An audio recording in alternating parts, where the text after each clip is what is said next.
क्या बाबा रामदेव और पतंजलि देश की जनता और लोगों की जिंदगी के साथ खिलवाड़ कर रहे हैं? क्या केंद्रीय स्वास्थ्य मंत्री भी इसमें शामिल हैं? आइए जानते हैं बाबा की पतंजलि के फर्जीवाड़े का पूरा सच। मैं हूं काशिफ हसन और आप देख रहे हैं मिल्लत टाइम्स।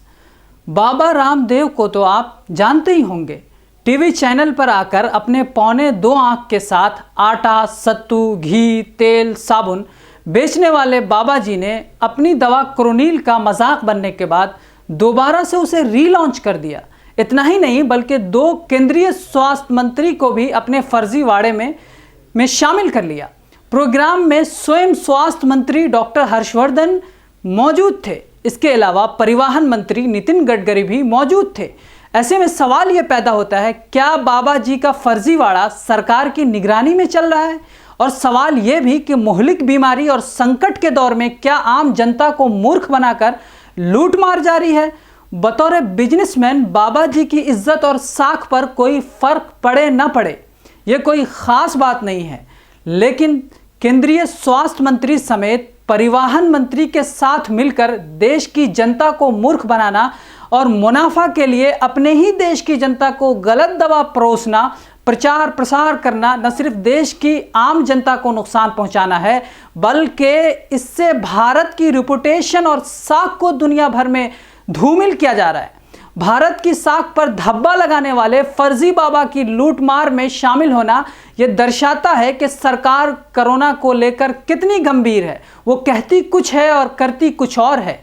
मगर गोबर गौमूत्र को विज्ञान की श्रेणी में लाने वाले सत्ताधारी नेता और मुल्क का चौथा स्तंभ कहे जाने वाले गोदी मीडिया को इससे कोई फर्क नहीं पड़ता। दवा को लेकर क्रोनिल ने दावा किया। वो दावा क्या है हम आपको बताते हैं। उसने कहा कि इसको विश्व स्वास्थ्य संगठन यानी WHO से सर्टिफिकेट मिला है।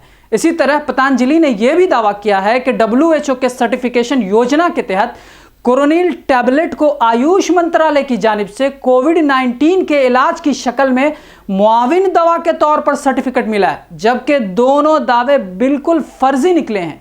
इतना ही नहीं, बाबा रामदेव की तैयार करदा कोरोना की दवा क्रोनिल पर इंडियन मेडिकल एसोसिएशन यानी IMA ने केंद्रीय स्वास्थ्य मंत्री से जवाब भी तलब किया है।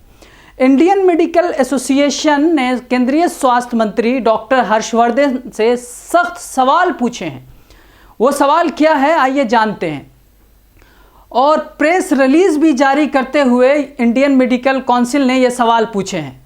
उन्होंने कहा है कि ये कोड ऑफ कंडक्ट है, ज़ाब्ता अखलाक की खिलाफ वर्जी है। किसी भी डॉक्टर का दवा को लेकर प्रमोशन करना हैरान कुन है।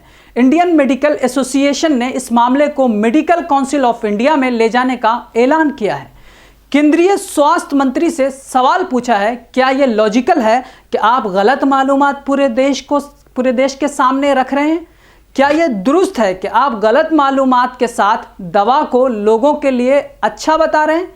क्या मुल्क के वजीर सेहत जो कि एक डॉक्टर भी हैं, क्या आप खुद से जारी एंटी कोरोना मेडिसिन के नाम नेहाद क्लिनिकल ट्रायल्स की टाइम फ्रेम और वक्त की वजाहत कर सकते हैं? क्या अगर वो वाकई हुए भी हैं तो आपके पास क्या डेटा है? क्या आप एंटी कोरोना मेडिसिन के नाम नेहाद क्लिनिकल ट्रायल्स के लिए डबल ब्लाइंड और सिंगल ब्लाइंड क्लिनिकल ट्रायल्स में शामिल मरीजों की वजाहत कर सकते हैं? क्या उन मरीजों को पहले से बताया गया था और उनसे मंजूरी भी ली गई थी? क्रोनिल के दूसरे फर्जी वाड़े का WHO ने खंडन किया है और साफ लफ्जों में कहा है कि हमने किसी दवा का सर्टिफिकेट जारी बिल्कुल नहीं किया और न ही किसी दवा की तस्दीक की है। मिल्लत टाइम्स को आपकी जरूरत है। हमारी आप माली मदद करें। हर महीने सिर्फ 100 रुपये और 1 साल के लिए एक साथ सिर्फ 1000 रुपये। रकम भेजने के लिए यहाँ दिए गए फोन पे, गूगल पे और पेटीएम नंबर का इस्तेमाल कर सकते हैं।